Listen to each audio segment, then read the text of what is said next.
There are hundreds of ancient monuments in Rome. But to engineers, one structure stands above all the others. It is the Pantheon. Over 170,000 tons of concrete were mixed during its construction. 16 40-foot granite columns shipped intact from the quarries of Egypt. It took 7 years to build, and it stood for 1,900 years. It's extraordinary because it is the largest unreinforced dome from antiquity. It's also the best preserved monument from antiquity. It's also the culmination of centuries of experimenting. When it was first constructed, its exterior walls gleamed white and its roof was clad in bronze.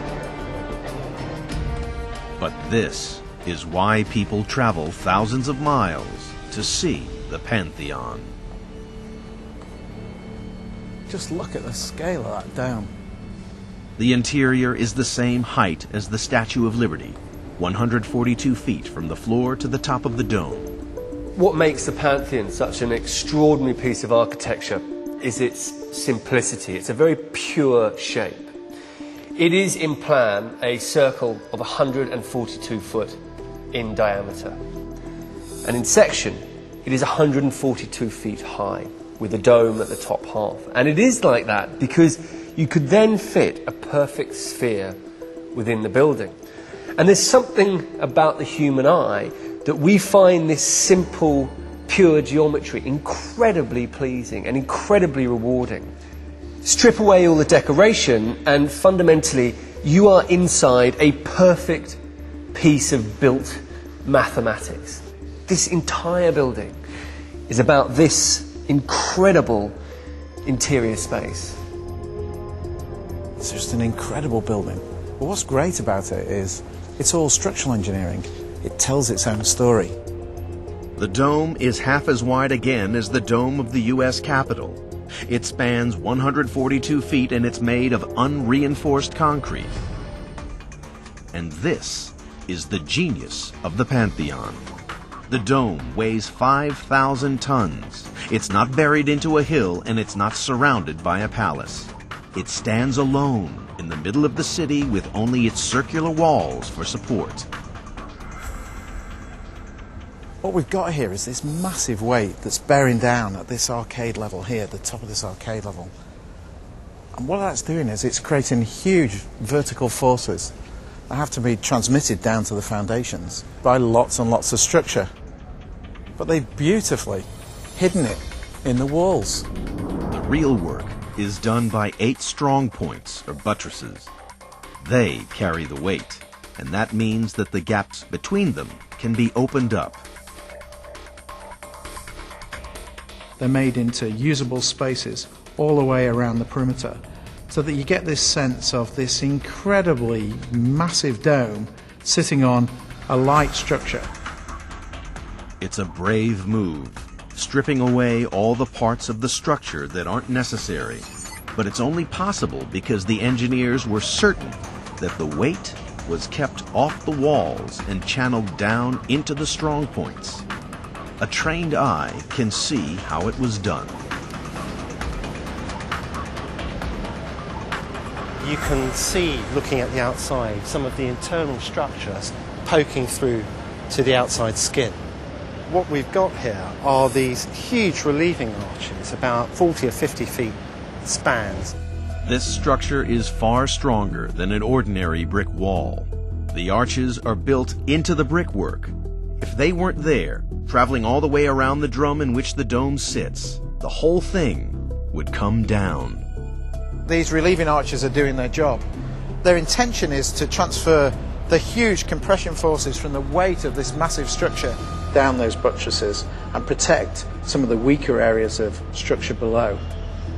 So if the Pantheon looks simple, that's because its design is highly complex.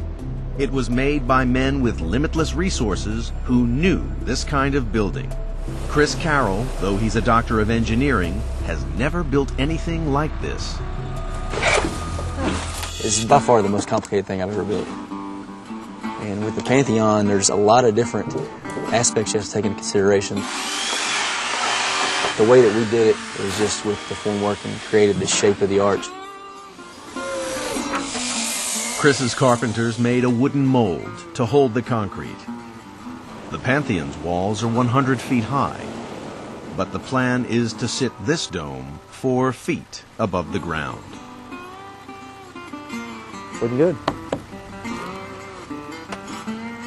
Chris has simplified the design for his building. There are no buttresses here, just a thick, continuous wall. Crank it up, Henry! Here, I hit it that way, and you get more leverage. Does that look better? The Roman way of doing this was to build 2 brick skins, and as they rose, fill them with concrete. Walls on this scale aren't a problem, but the dome is a challenge. If you think about it, with a dome, it's basically an arch that is 3-dimensional, and it all tries to compress at the top. This dome is going to need a large amount of wood to support it. During construction, the interior of the Pantheon must have been a forest of scaffolding. The fact is, no modern engineer would build a dome as big as the Pantheon without using metal reinforcements. But the Romans just had concrete, and that meant they had to be clever. The wall has a concrete core, but the aggregate changes as you go up. So it gradually gets lighter, in fact all the way through the dome too. And it's basically layered like a cake. The trick is to manipulate the concrete mix. Near the base, it uses a heavy stone, travertine.